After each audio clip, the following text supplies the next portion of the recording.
Okay. What about if you went to a sports game, and you went to it with your family, and you knew that the players on the field were cheating, as in taking performance-enhancing drugs, steroids, HGH. Would you be happy with that? That they're the ones that are being successful, and there are other players that are working, their butt off trying to make the team, or when you're working out, they're cheating. They're using steroids. Well, today I'll be talking to you about the problem in sports right now with the performance-enhancing drugs and the bad influence that it has on the younger generation of athletes.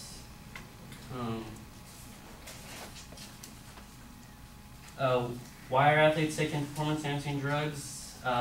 It's the pressure of keeping up with other athletes that are more successful, and they can't. Sometimes an athlete doesn't have enough talent to be on the team, and performance-enhancing drugs will boost their athleticism, their eyesight, their motor skills, and they see all these other athletes having success around them, and they want to be part of that. When you're an athlete, professional sports or sports in particular, you want to be the best. That's what it is. It's competition. And if someone told you that you could last longer on a team, that you could add years to your resume by taking steroids or HGH, I'm pretty sure there's a lot of athletes out there that would do it. It's a risk that you could take, because if you get caught, you get suspended, or your career gets tarnished. Because the average in the NFL, the average career for a player is 3 years, and I'm sure that a lot of players out there, they want to extend that to 10 years and be in the Hall of Fame or what have you. And there's a lot of players out there that have been caught using PEDs, as in Sean Merriman back in 2006. After he got caught with steroids, his career just went downhill. And then there's other athletes that they're desperate right now. They're using other drugs to help them to be successful. Recently, two athletes got caught using Adderall, which helps your eyesight and your reflexes. It's not as strong as HGH, but it does help you in a way. Also, the public right now is getting more accepting of PEDs, because so many athletes have been getting caught, where fans just they want to see a show, they want to see they want to be entertained. So why not just let other athletes use steroids, let all athletes use steroids, and see what happens. You see a bunch of gorillas out there, big huge monsters out there, put on a show, but that would hurt the integrity of the game overall, because you see the younger generation of players in high school or college or elementary. What are you going to tell your kid when that their favorite player, their hero, was caught using steroids, and they weren't using their natural abilities to be successful? There's an article in Forbes magazine stating, why not just let athletes use steroids? It'll be a lot more fun, yeah, but in the end, it wouldn't be a good decision for the sports world.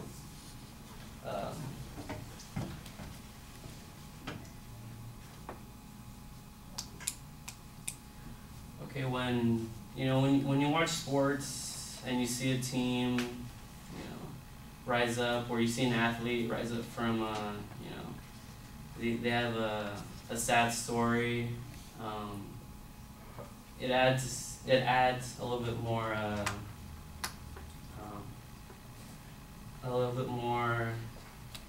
or it's more inspiring when you hear an athlete come up from a bad family, or a bad background, and they're successful in their pro careers, and it's a feel good story. And then you find out that they use steroids. It completely changes your whole idea of that person.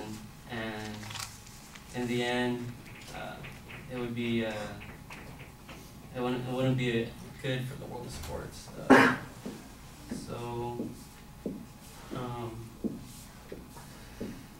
So today I talked about the bad influence and the negative effect that PEDs would have on athletes, and it can be fixed.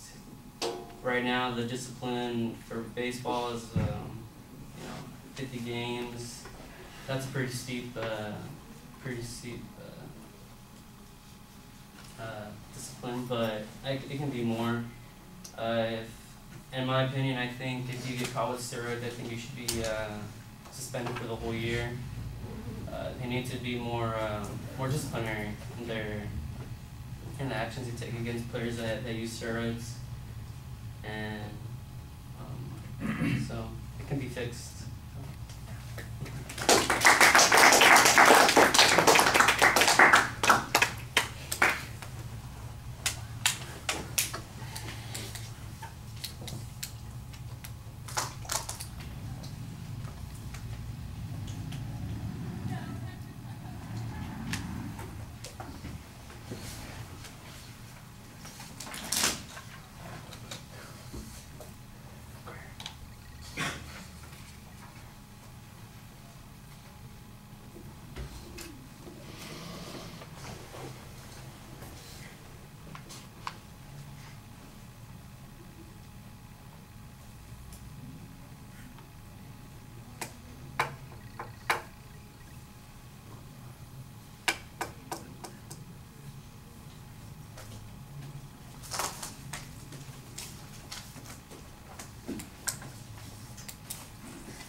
Dylan, you didn't come in, did you? Okay, just checking. In the introduction, you're kind of asking a question of the audience, but you never look at the audience while you're asking that question, and that continues to be a problem during the presentation. We talked about some of these delivery things before. You have a tendency to give the speech to the upper corner of the ceiling, and I think that you need to engage the audience a little bit more. That's a presentation issue. That's something that you're going to have to work on to try and be more engaging and convincing. On content issues, you've got a lot of hypotheticals that you are talking about, and I think you need some more practical experiences. You made the one reference to Sean Merriman, and I think that was a pretty good illustration, but that's about as far as you go with actual illustrations. Everything else remains vague. You do get the reference to the Adderall issue that's going on this week, and but again, I think that anybody who's not paying attention to these things would probably not know what you were talking about and what kind of impact it has on either the game or those players. I'm not quite sure, since we already, similar to the speech that we heard a few minutes ago, since we already have a policy in place and there are rules on this, and since there's an expressed opinion, where the controversy and where the argument is. Toward the end, you suggest that the penalties need to be a little bit stronger. But you don't have any explanation about why the current penalties are insufficient. What's wrong with them? You said like a 50-game suspension in baseball. That sounds pretty substantial. Do we not have similar kinds of penalties in the other sports? Do the other sports all have rules about performance-enhancing drugs? How much violation is there in these particular categories? We don't get much explanation of any of that. I think there is a potential value dispute in the argument that suggests that the public is becoming accepting of this process, and in fact, you make a vague reference to an article. You never really cite the article per se, and never quote directly from it about why don't we just go ahead and let people use these performance-enhancing drugs and just enjoy the circus that results?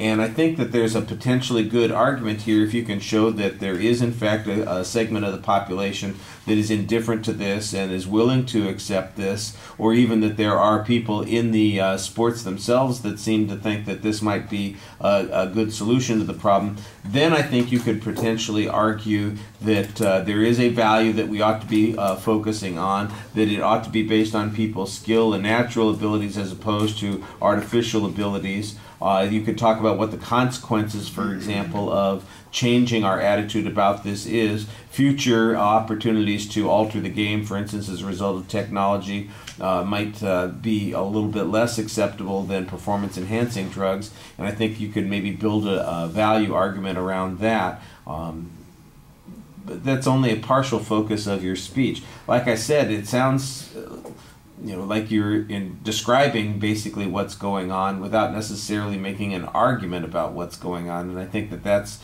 a little bit less the purpose of the assignment than it needs to be. All right, thank you.